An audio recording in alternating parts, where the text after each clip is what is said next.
Alright, so the first thing is length. Right? They can be anywhere from small to really, really freaking huge, right?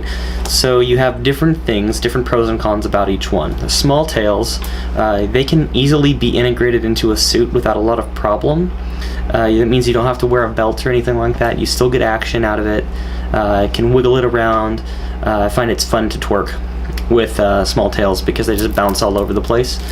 And then with the medium-sized tails, ones like Blaze Collie has, that particular tail size is great as a starting point for anyone because it's got a couple different actions you can do. One of which is like you can grab it, you can hold on to it, you can boot people with it, you can spin around and chase it.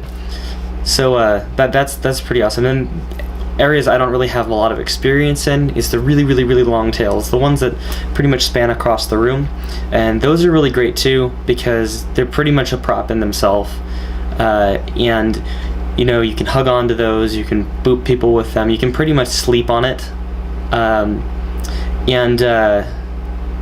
they have multiple uses. I don't have a lot of experience in that particular size. I just remember thinking to myself, it looks really cumbersome and really heavy, and I'm sure it is.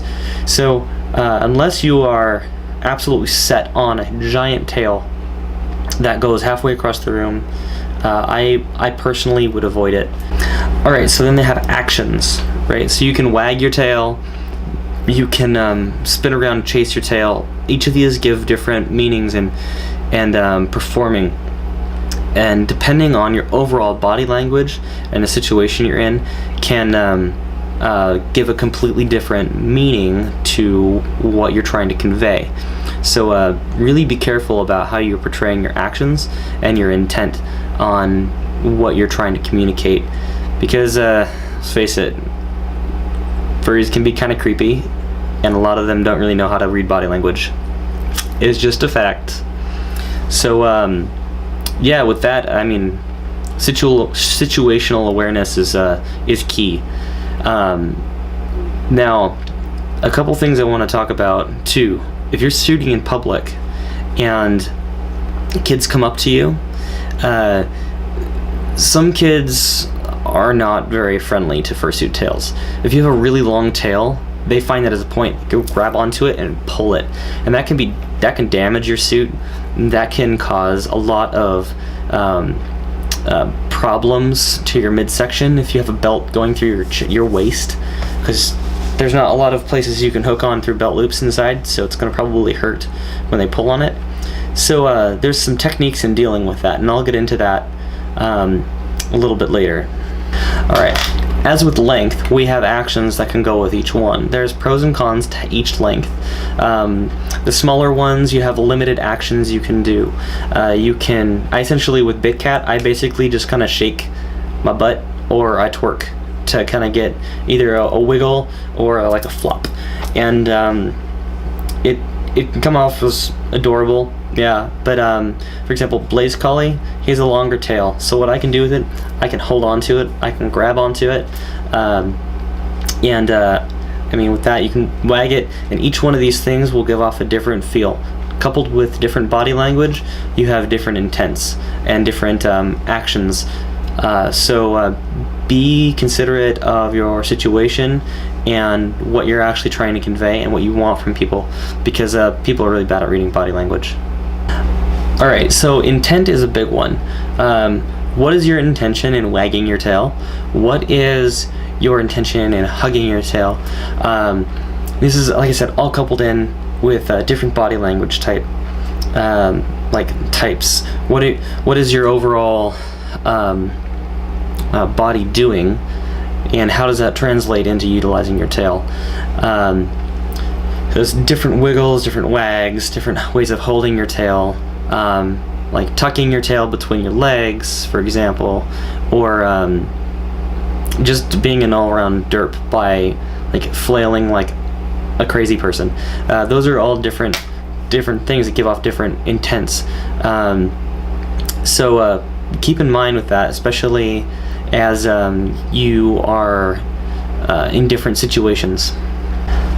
Alright, and just with anything that's flailing around, it is really important that you're aware of your situation.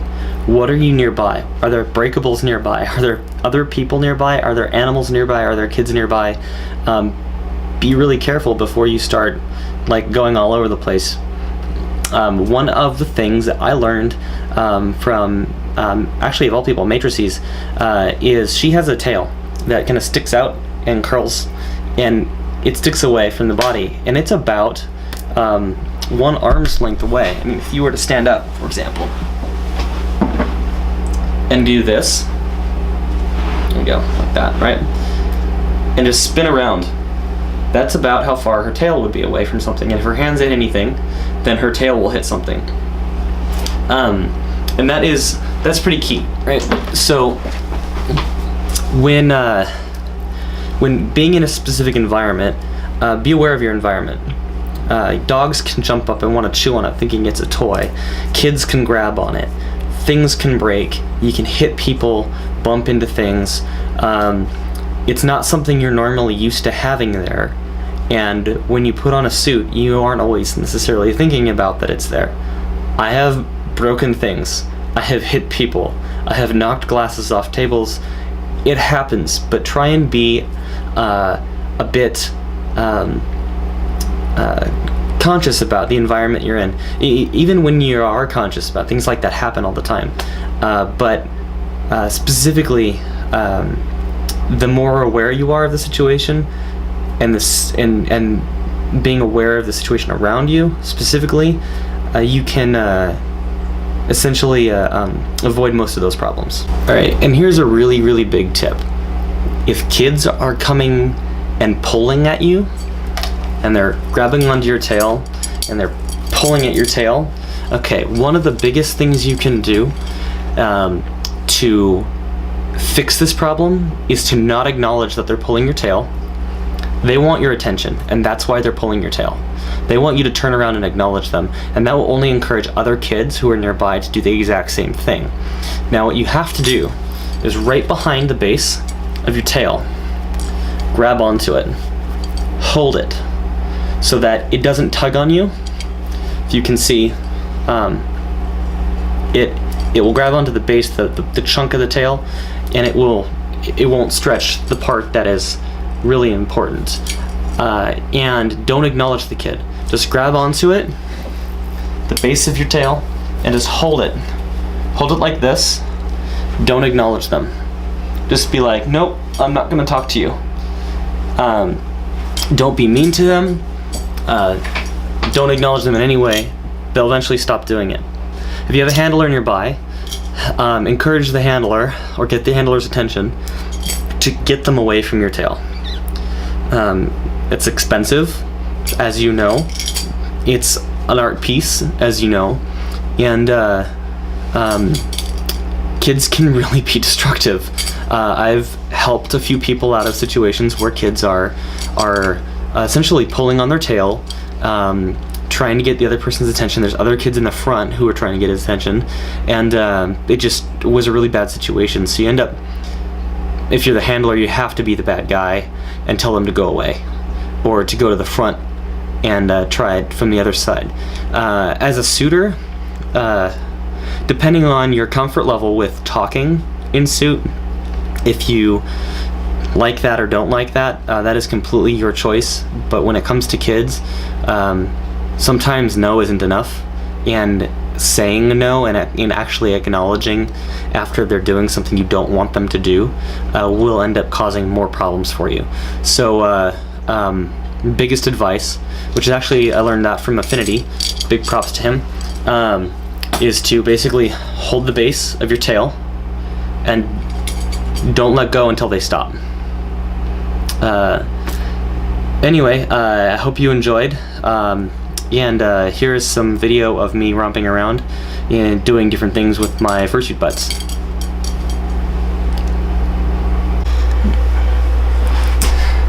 Hey, so instead of me just giving some examples about what I was gonna do, and like, I decided instead that I'd make a music video of me dancing like an idiot to Lil Jon's Get Low, because that sounded a lot more fun.